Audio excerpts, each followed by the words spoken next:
도화서의 문을 열고 들어서는 그날 아침. 주아의 가슴은 두근거리기 시작하였답니다. 주아는 도화서에 들어온 지 불과 1년밖에 되지 않은 초년생이었지요. 평소에는 선배 화원들의 분놀림을 지켜보며 연습만 하던 그녀가 드디어 궁중의 대규모 행사에 참여하게 된다는 소식을 듣고는 기쁨에 밤잠을 설치기도 하였답니다. 주하야, 이번 중전마마의 연회에서 내가 화공으로 그림을 그리거라. 도화서의 별자 무성이 주아에게 그림을 그릴 것을 명하였던 것이었지요. 도화서에 들어온 지 1년 남짓된 주아가 궁중의 큰 행사에 그림을 맡게 된 데는 특별한 계기가 있었답니다.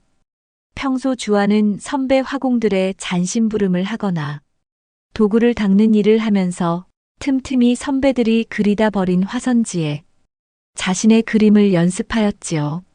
다른 화공들이 퇴청한 뒤에는 어두컴컴한 도화서에 남아 홀로 그림 연습에 몰두하였답니다. 그날 밤도 여느 때와 다름없이 도화서는 고요함 속에 잠겨 있었고 오직 주아의 붓이 화선지 위를 스치는 소리만이 작게 울리고 있었습니다. 초롱불 하나의 희미한 불빛에 의지한 채 주아는 숨죽여 그림에 몰입하였습니다.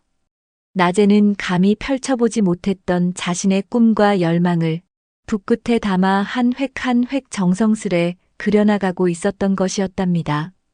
그녀의 분놀림은 거침이 없었고 버려진 화선지 위에서도 꿈틀대는 생명이 느껴지는 듯 하였지요.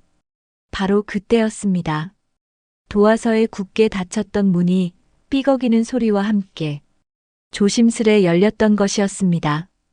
주아는 화들짝 놀라 붓을 멈추고 고개를 돌렸습니다. 문가에 서 있는 그림자를 본 순간 주아의 얼굴은 창백하게 질렸습니다. 그곳에는 도화서의 최고 책임자인 별자 무성이 서 있었던 것이었지요. 그는 낮에 놓아두고 간 서류가 생각나 다시 도화서에 들렀다가 뜻밖의 새어나오는 불빛을 보고 안으로 들어섰던 것이었답니다. 주아는 재빨리 무릎을 꿇으며 고개를 숙였습니다. 별자 나으리 송구하옵니다. 소인, 감히 사사로운 연유로 이 밤중에 도화서에 남아 그림을 연습하고 있었습니다. 용서하여 주시옵소서. 그녀의 목소리는 파르르 떨리고 있었습니다. 너는 도화서의 자파가 아니더냐? 예, 날이 그러하옵니다. 그래, 이 밤중에 도화서에 남아 무엇을 하고 있었단 말이냐? 소인이 그리고 싶은 그림이 있어 연습 삼아 그려보고 있던 참이었사옵니다. 무성은 주아의 도련한 모습에 잠시 놀랐지만 이내 그녀가 급히 가리려던 화선지 쪽으로 시선을 옮겼습니다.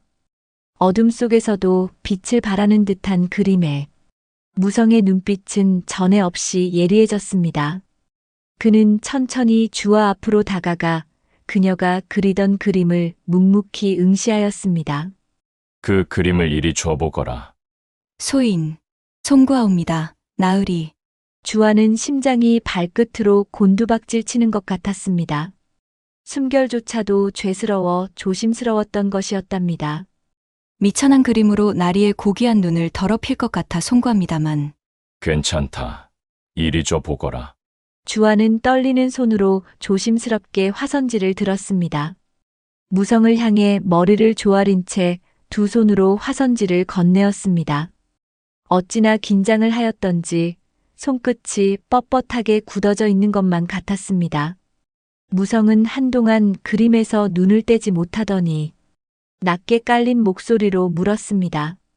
늦은 시각까지 남아 그림을 그리는 연유가 무엇이냐? 명색이 도화서 화원이라면 주경야독은 허하나 이처럼 정식으로 허락받지 않고 남는 것은 규율에 어긋나는 일인 것을 모르는 바가 아닐 터인데. 주아는 여전히 고개를 들지 못한 채 작은 목소리로 또렷하게 대답하였습니다. 나으리, 소인은 그저 이 어둠 속에서 저희 미천한 그림을 조금이라도 갈고 닦고자 하였던 것이옵니다. 주간에는 선배 화공들의 부심과 기상에 압도되어 감히 붓을 들 용기조차 나지 않았사옵고 늘 잔심부름만 하는 제 자신이 한심하여 밤마다 몰래 연습하였을 따름입니다. 죄는 달게 받겠사옵니다. 그녀의 목소리에는 두려움과 함께 그림에 대한 뜨거운 열망이 동시에 담겨 있었답니다. 무성은 주아의 말을 듣는 둥 마는 둥 여전히 그림에 시선을 고정한 채였습니다. 그는 잠시 망설이다가 조용히 손을 뻗어 아직 마르지 않은 붓 자국을 조심스레 더듬었습니다. 이 그림은 네가 그린 것이 정녕 맞느냐? 예, 나으리. 미천한 솜씨입니다. 주아는 이제야 비로소 그림에 집중하는 무성의 표정에서 일말의 희망을 보았는지 조심스레 대답했습니다. 무성의 눈빛이 흔들렸습니다. 이 그림에는 너무나도 낯익은 혼이 담겨 있었던 것이었습니다. 마치 어린 시절부터 그림을 함께 그리며 평생의 벗으로 삼았던 친구의 붓끝에서 느껴지던 그 기운과 흡사하였던 것이었습니다. 특히 붓의 강약 조절이나 대상을 표현하는 방식이 너무나 닮아 있어 무성은 깊은 생각에 잠겼습니다. 무성은 붓을 든 주아의 손을 다시 보았습니다. 가늘고 여린 손이지만 붓을 잡은 모습에서는 단단한 열정이 느껴졌습니다. 그는 나지막이 말을 이었습니다. 허락받지 아니하고 남은 것은 명백한 잘못이나 너의 재주는 눈여겨볼 만하다. 허나 재주가 있다는 이유만으로 규율을 어겨서는 안 되는 법. 오늘 일은 눈 감아줄 터이니 다음부터는 정식으로 허락을 받고 연마하도록 하거라. 무성은 그렇게 말하면서도 주아에게서 눈을 떼지 못하였습니다. 그리고 속으로 생각하였습니다. 분명 평범한 재주가 아니로구나. 저 아이의 재능을 잘 다듬어 준다면 훌륭한 화공이 될 것이야. 그리하여 주아는 별자 무성의 눈에 들어 다른 선배들을 제치고 궁중연회에서 처음으로 그림을 그리게 되었던 것이었습니다. 중전마마의 연회는 궁중의 가장 성대한 행사 중 하나였습니다. 화려한 연회장 한 구석에 마련된 화폭 앞에 선 주아는 벅차오르는 감정과 함께 깊은 긴장감을 느꼈답니다.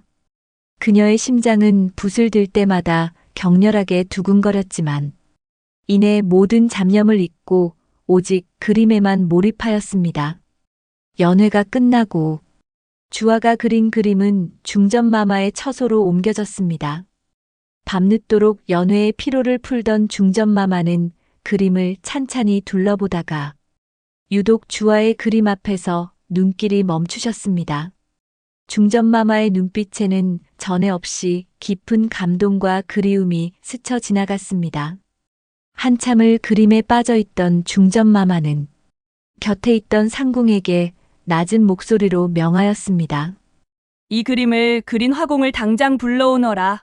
어찌 이리 아련한 그림을 그렸는지 그 필법이 여느 화공과는 다른 듯 싶구나. 중전마마의 부르심에 주아는 발걸음을 옮길 때마다 다리가 후들거렸고 심장이 귓가에서 천둥처럼 울리는 것 같았습니다.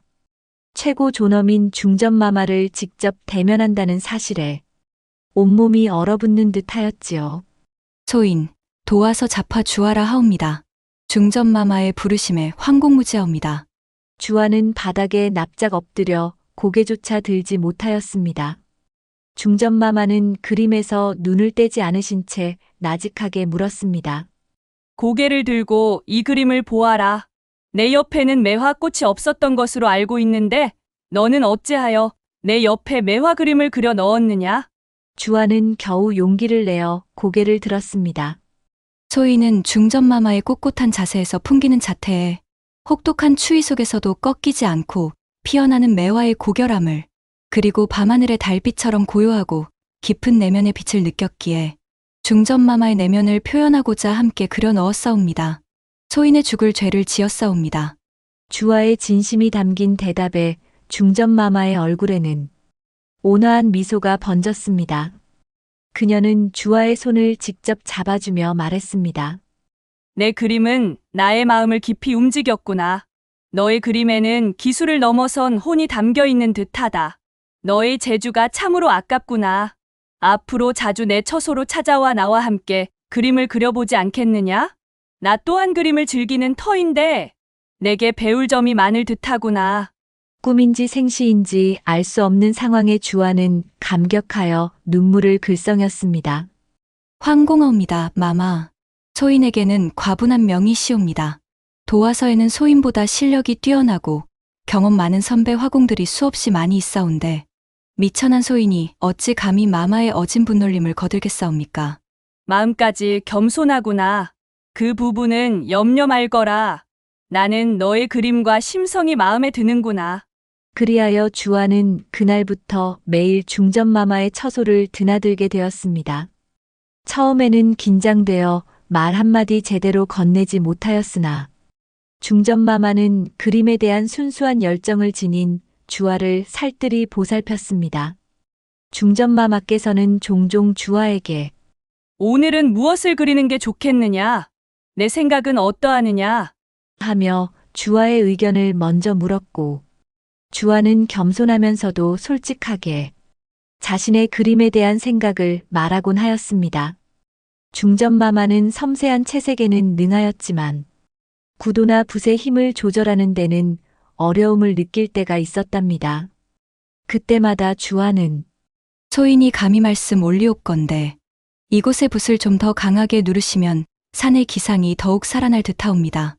또는 이 부분은 여백을 두어보는 이의 상상력을 더하는 것이 어떠할런지요? 하며 조심스럽게 조언을 드렸습니다. 주아의 조언은 언제나 핵심을 짚었고 그런 주아를 중전마마는 친구처럼 대하여 여가 생활을 즐겼답니다. 중전마마의 처소에서 그림을 함께하는 시간은 주아에게 단순한 배움의 시간을 넘어 고단했던 화원 생활에 가장 큰 위안이 되었답니다. 선배 화공들은 처음에 초년생인 주아가 별자의 눈에 띄어 특별한 대우를 받는 것이 시기 어린 시선을 보내기도 하였으나 중전마마의 총애가 깊어지는 것을 보고는 이내 주아의 재주와 기상에 수긍하게 되었던 것이었습니다. 어느 비 내리는 휴식날, 주아는 오랜만에 어머니와 마주 앉았습니다. 고된 궁중 생활 속에서도 어머니의 밥상만큼 따스한 위안은 없었습니다. 어머니는 딸이 도화서에서 중요한 화공으로 인정받고 지엄하신 중전마마께 총애를 받는다는 소식을 듣고는 얼굴 가득 흐뭇한 미소를 띠셨습니다. 정갈하게 차려진 저녁 밥상 앞에서 어머니는 주아의 손을 잡고 눈시울을 붉혔습니다. 우리 주화. 이 어미는 그저 내가 재주를 인정받고 어엿한 화공으로 자리매김한 것만으로도 더할 나위 없이 기쁘구나. 이제 고생은 끝이 보였으니 다행스럽게도 마음에 깊이 묻어두었던 이야기를 해줄 때가 된 듯 싶구나. 어머니의 얼굴에는 대견함과 함께 깊은 회한의 그림자가 스쳐 지나갔습니다. 주아는 평소와 다른 어머니의 진지한 눈빛에 숨을 죽였습니다.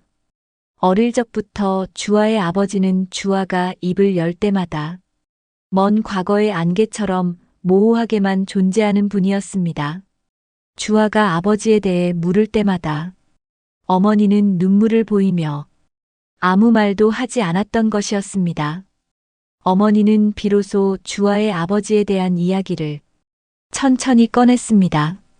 내 아비는 정말 뛰어난 화공이었단다. 도화서의 내로라 하는 화공들 중에서도 그림 솜씨는 단연 으뜸이었지. 너의 붓끝에 흐르는 재주는 필시 내 아비에게서 물려받은 것이 분명하다. 어머니의 눈빛은 아련한 과거를 응시하고 있었습니다.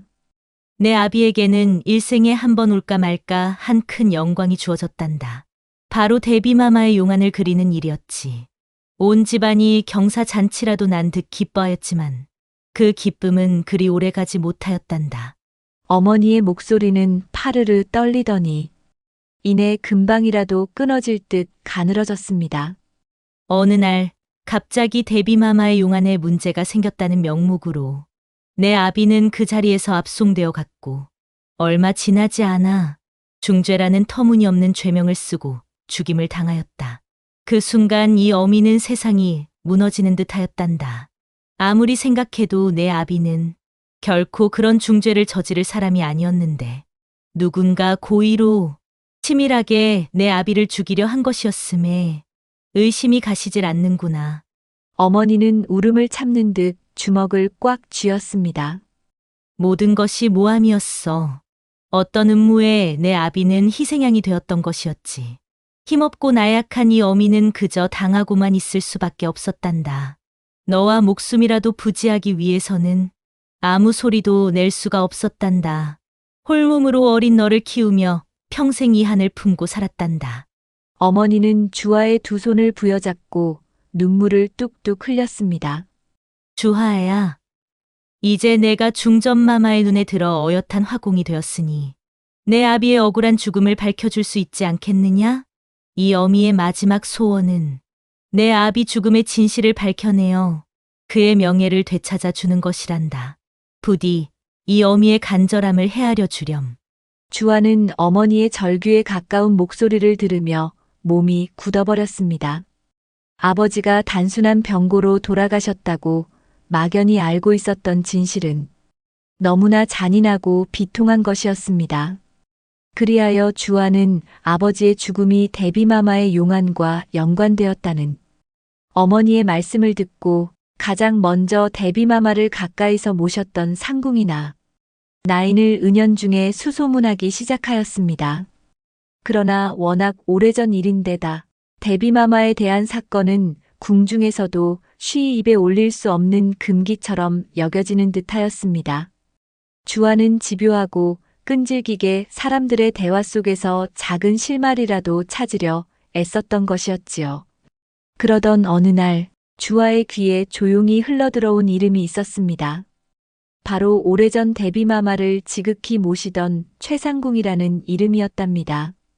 최상궁은 이미 늙고 병들어 궁궐을 나온 지 오래였고 세상의 시선에서 멀리 떨어진 외딴 곳에 머물고 있다는 소식이었어요.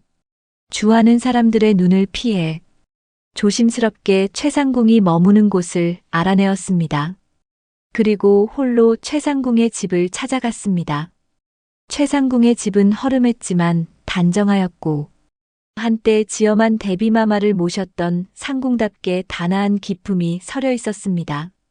주아는 자신이 도와서 화원임을 밝히고 조심스럽게 아버지의 이름을 꺼냈습니다.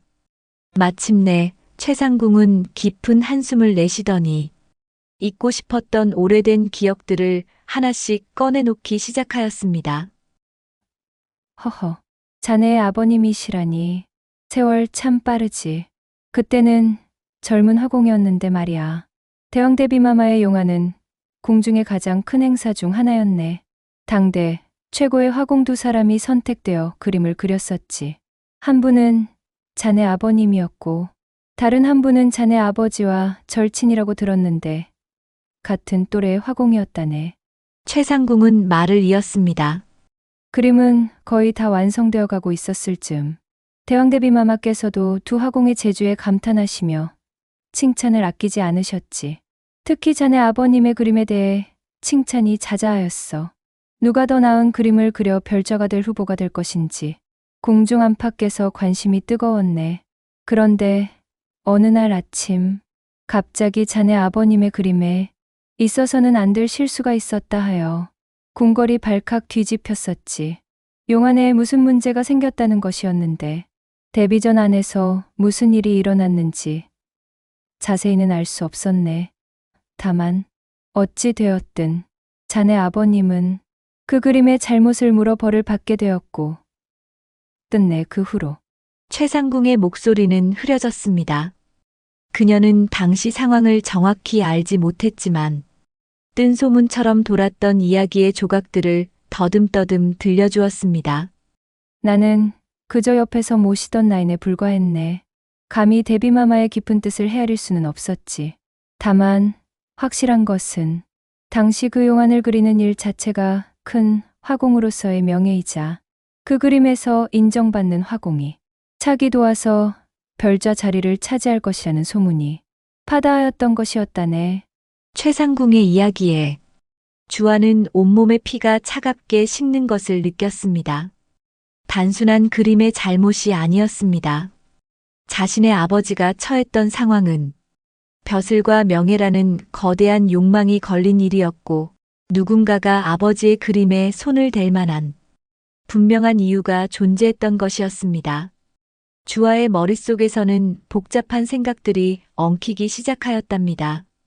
아버지의 그림에 도대체 무슨 잘못이 있었으며, 과연 누가 어떤 목적으로 그러한 모함을 꾸몄던 것일까?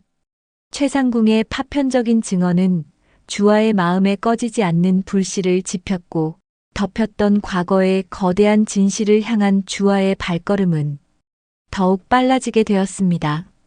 그렇게 더 무거운 마음을 안고 주아는 궁궐로 돌아오게 되었습니다.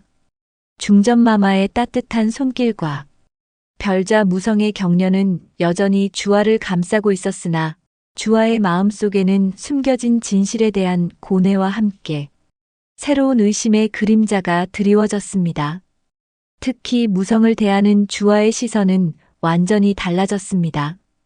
그는 분명 주아에게 그림의 기회를 주고 중전마마와의 인연을 만들어준 은인이었습니다.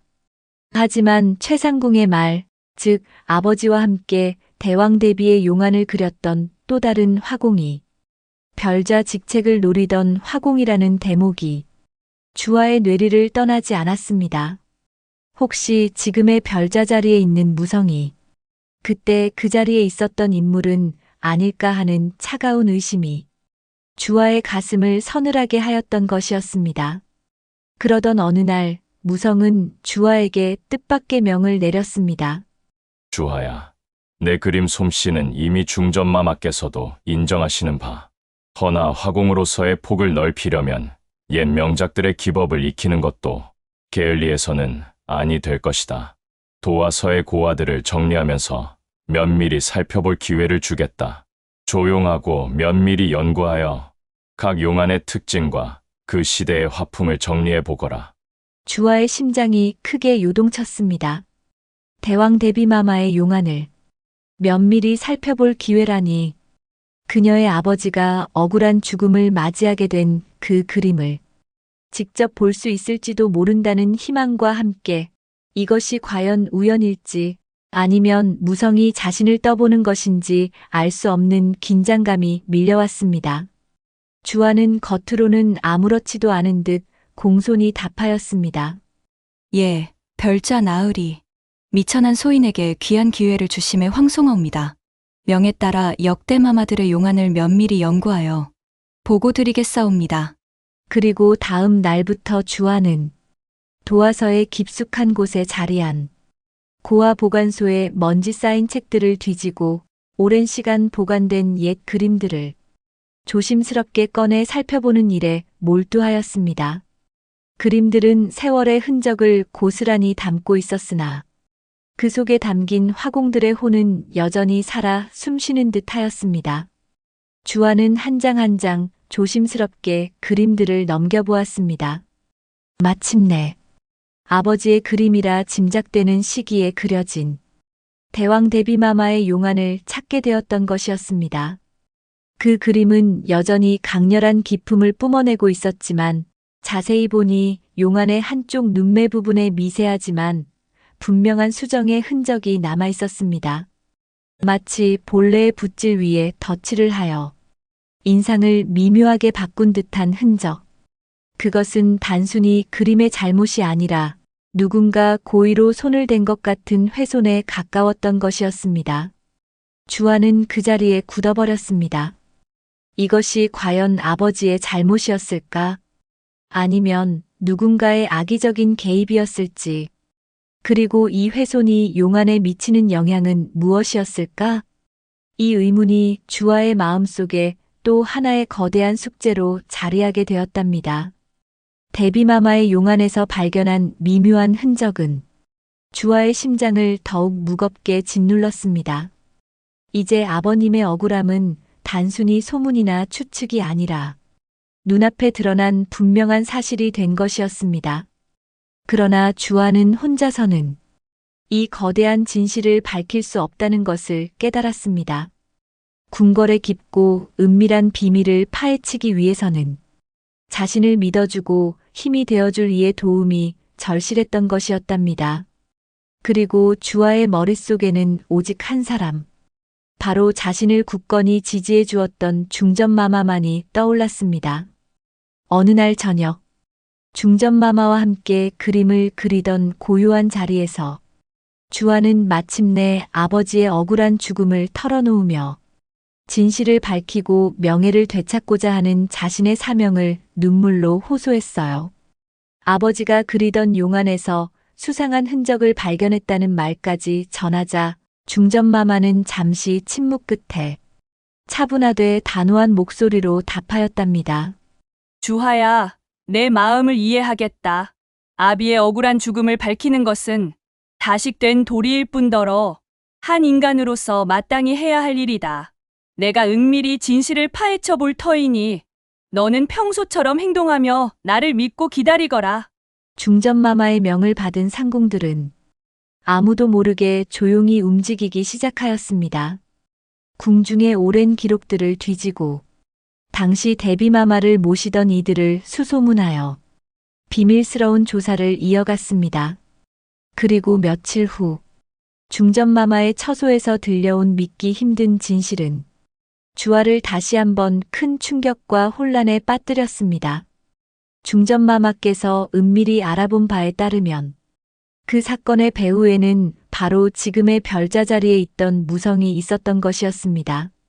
무성은 주아의 아버지와 가장 가까운 친구이자 함께 그림을 그리며 동고동락하던 사이였답니다.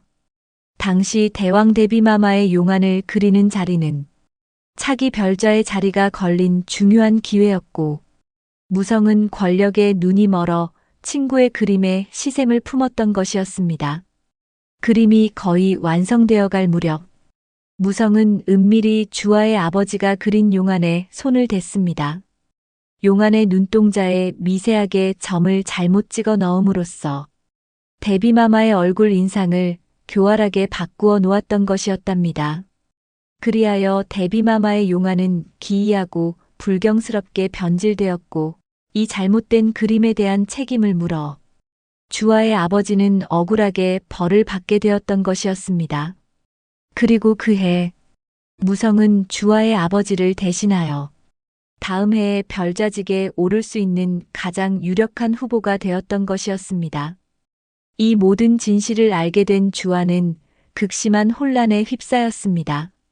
자신에게 기회를 주고 그림을 지도하며 중전마마와의 귀한 인연을 맺어주었던 그 은인이 사실은 아버지의 원수라니 그동안 별자 무성이 자신에게 베풀었던 따뜻한 배려와 가르침들이 모두 가면처럼 느껴졌고 주아는 배신감과 고통 속에서 몸부림쳤습니다. 그러나 주아는 이대로 주저앉을 수 없었습니다. 아버지의 억울함을 풀고 어머니의 한을 씻어주는 것이 이제 주아의 사명이었지요. 주아는 감정의 폭풍을 애써 가라앉히고 별자 무성을 찾아갔습니다. 달빛이 희미하게 스며드는 도화서에서 주아는 더 이상 말을 돌리지 않고 차분하게 그러나 단호하게 자신이 알게 된 모든 진실을 털어놓았습니다. 아버지의 그림에 숨겨진 비밀부터 최상궁의 증언 그리고 중전마마를 통해 밝혀진 무성의 과거까지 한치의 흔들림 없이 모든 것을 이야기했던 것이었습니다. 주아의 말을 듣는 무성 별자의 얼굴은 점차 백지장처럼 변해갔습니다. 그는 고개를 들지 못하고 떨리는 손으로 얼굴을 감쌌습니다. 수십 년간 잊으려 애썼던, 아니 완벽하게 덮어두었다고 생각했던 과거의 죄악이 가장 아끼던 화원, 바로 그 피해자의 딸의 입을 통해 적나라하게 드러났으니 말입니다. 무성의 어깨는 한없이 축 처져 있었고 그의 눈에서는 뒤늦은 후회와 참회, 그리고 감당할 수 없는 고통의 눈물이 흘러내렸습니다. 주하야, 내 죄를 어찌 다 사죄할 수 있겠느냐. 미련한 욕심에 눈이 멀어 평생의 벗을 배신하고 너의 아비에게 돌이킬 수 없는 죄를 지었구나. 그동안 무거운 짐 속에서 살아왔구나. 모든 것이 나의 잘못이었으니 어떤 벌이라도 달게 받겠다. 다음 날 아침 도화선은 발칵 뒤집혔습니다. 별자 무성이 병을 핑계로 사직서를 제출하고 관직에서 물러난다는 소식이 전해졌던 것이었습니다. 누구도 영문을 알지 못했지만 주아는 이 조용한 마무리가 아버지의 명예를 지키고 무성 별자가 자신의 죄를 진심으로 뉘우치는 최선의 선택이었음을 알았습니다. 주아는 아버님의 억울함을 세상에 드러내지 않고 조용히 그러나 단호하게 죄에 대한 대가를 치르게 하는 길을 택했습니다. 그것이 아버지의 명예를 가장 온전히 지키는 길이라 믿었기 때문이었습니다. 비록 큰 상처를 남긴 진실이었지만 주아는 아버지의 영전에 조용히 그 모든 이야기를 아뢰고 어머니의 품에 안겨 지난 세월의 아픔을 함께 씻어내었습니다. 주아의 손에 들린 붓은 이제 단순히 그림을 그리는 도구를 넘어 진실과 정의를 구현하는 사명을 띠게 되었답니다. 그녀는 앞으로도 자신의 붓으로 아름다움뿐 아니라 숨겨진 진실을 밝히는 데 기여할 것이라 다짐하며 진정한 화공으로서의 삶을 이어갈 것이었습니다.